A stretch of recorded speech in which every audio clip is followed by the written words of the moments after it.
Hello tout le monde, j'espère que vous allez bien. Aujourd'hui, on se retrouve pour une nouvelle vidéo.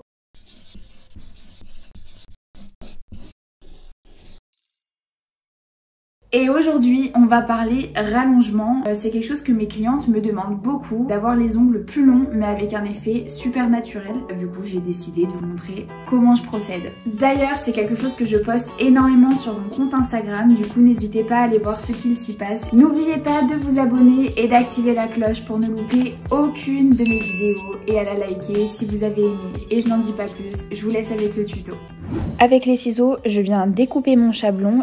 Et ensuite, je crée mes ouvertures sur les côtés. C'est super important pour que le chablon épouse super bien votre ongle.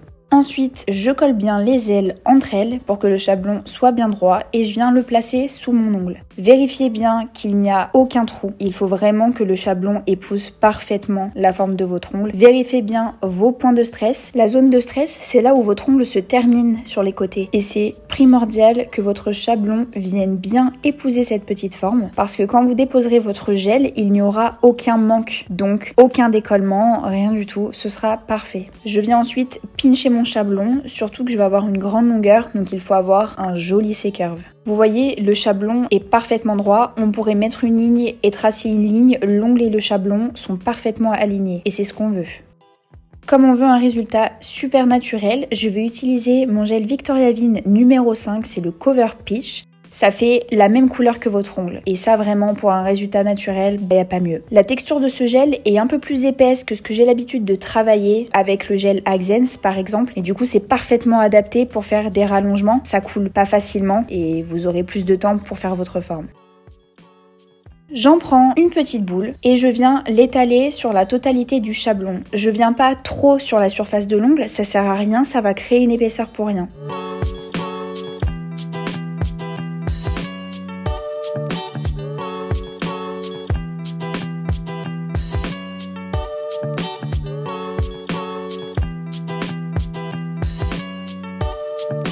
En revanche, je viens bien suivre la forme du chablon, la forme de l'ovale et point très important, venir mettre du gel surtout sur les points de stress. C'est là où ça créera une fragilité si vous n'avez pas mis suffisamment de matière.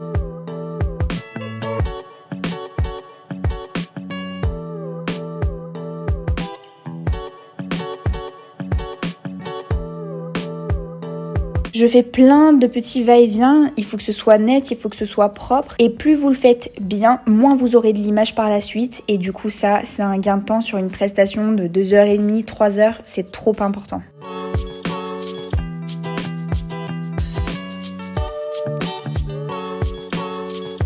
Avec un pinceau liner, je viens étirer de la matière sur mes points de stress, histoire qu'il n'y ait aucun manque. Une fois que c'est fait, vous vérifiez qu'il n'y a pas de manque, que tout est parfaitement bien. Pour le coup, moi j'ai eu un petit souci, j'ai été obligée de repincher légèrement mon chablon, parce que ça s'est décollé avec la chaleur, mais c'est pas très grave. Il vous suffit juste de vérifier que ça n'a pas coulé sur le dessous. Une fois que tout est clean, que tout est ok, que vous avez bien tout vérifié, on catalyse. Une fois sec, on retire le chablon, on décroche les petites ailes, on pince le dessous du chablon, et toujours on tire vers le bas. Faites attention car la couche de gel est super fine et le risque c'est que le rallongement casse.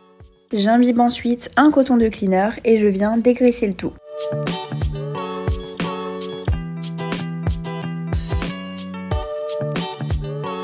Ensuite, je récupère ma lime rechargeable 180-240 de chez Onyx Pro et je fais ma mise en forme. Ici, je veux une forme amande, donc j'affine bien.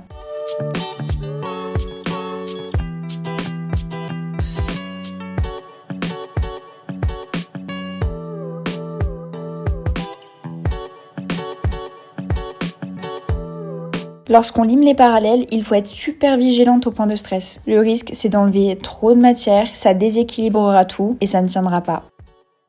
N'essayez pas de tout faire d'un coup. Il vaut mieux faire petit à petit et y revenir que de foirer votre extension. Donc on regarde l'ongle de droite à gauche, de face, on vérifie bien que la forme nous va dans les deux sens, face à nous et dans l'autre sens, c'est super important.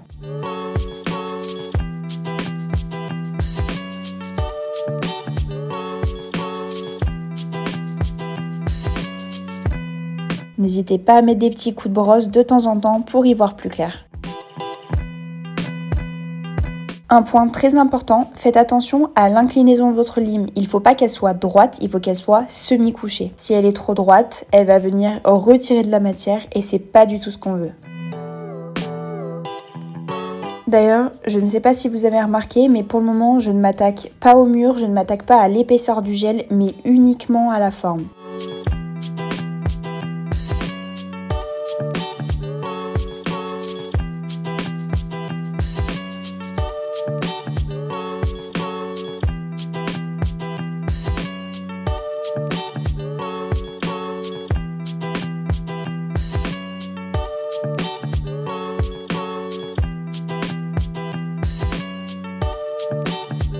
Une fois que la forme me plaît, je récupère un embout émery violet, c'est un grain très doux, et je vais venir faire ma mise en forme.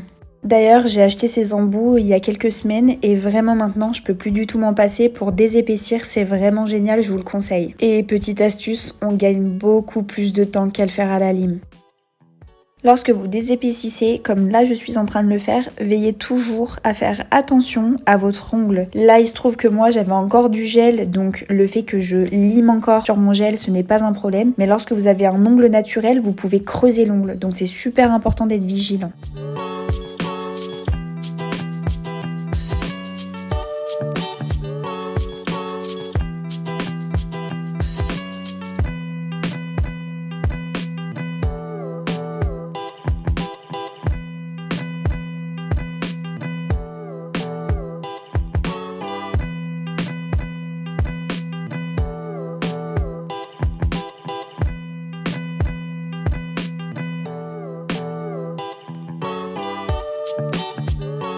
Une fois que ça me convient, que tout est à niveau, je vérifie bien mes murs, que ce soit pas trop épais et je dépoussière. Et bien entendu, je ne dépoussière plus qu'avec ma brosse fave du moment, c'est la Slovenkia et c'est le modèle Pingouin.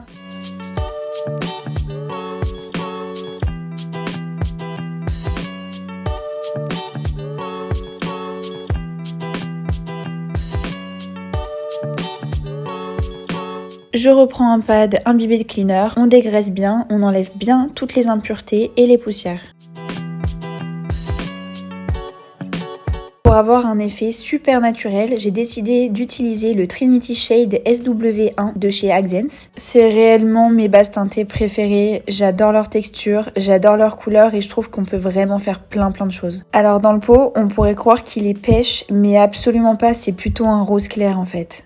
Je prends un petit peu de matière et j'en dépose sur la totalité de mon ongle, bien sur les côtés. On fait bien attention d'en mettre de partout. Comme d'habitude, en fait, ça me sert à faire une espèce de patinoire et comme ça, au moins, quand je vais déposer ma grosse boule de gel, ça glissera bien plus facilement.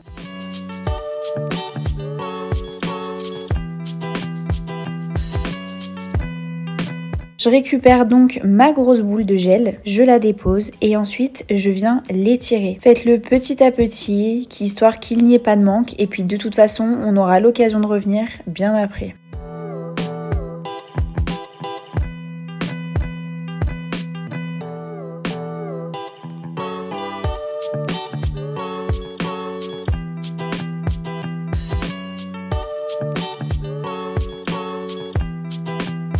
Je viens bien sur les côtés, sur mes points de stress et ensuite avec mon pinceau liner, je viens étirer la matière de partout pour ne laisser aucun manque.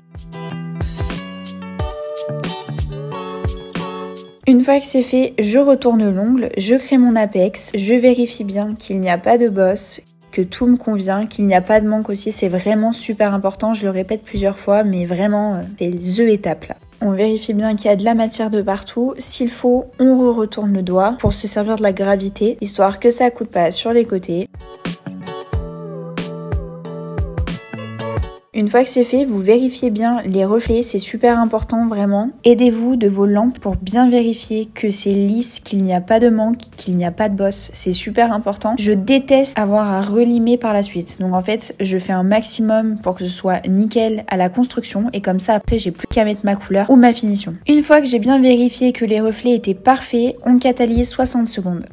Je récupère ensuite mon top coat No Wipe de chez Slovanka. Ce que j'adore avec ces gels de construction, c'est que du coup on n'a pas besoin de mettre de couleur. Et comme j'ai utilisé pour faire mon rallongement une couleur super naturelle, ben finalement j'ai pas besoin de rajouter de couleur, donc j'ai plus qu'à mettre ma finition. On l'applique bien de partout, les cuticules, les côtés, on vérifie qu'il n'y a pas de poussière, on vérifie que ce soit bien net. S'il y en a, comme vous le voyez là, je prends un petit bâtonnet de manucure et je retire.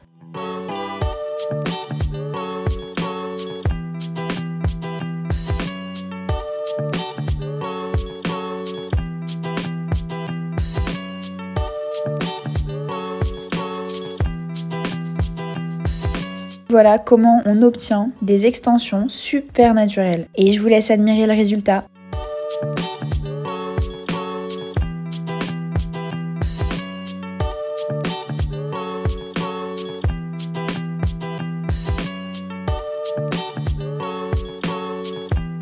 Voilà, cette vidéo est maintenant terminée, j'espère qu'elle vous a plu. Si c'est le cas, mettez un petit like et venez me dire en commentaire ce que vous en avez pensé. D'ailleurs, n'hésitez pas à m'identifier pour que je puisse voir toutes vos réalisations.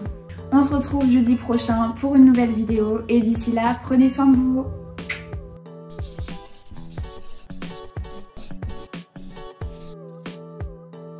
Faut que j'arrête de regarder le téléphone. Très net. Vas-y, coupe. C'est pourrave. Non mais pensez! C'est pas bien?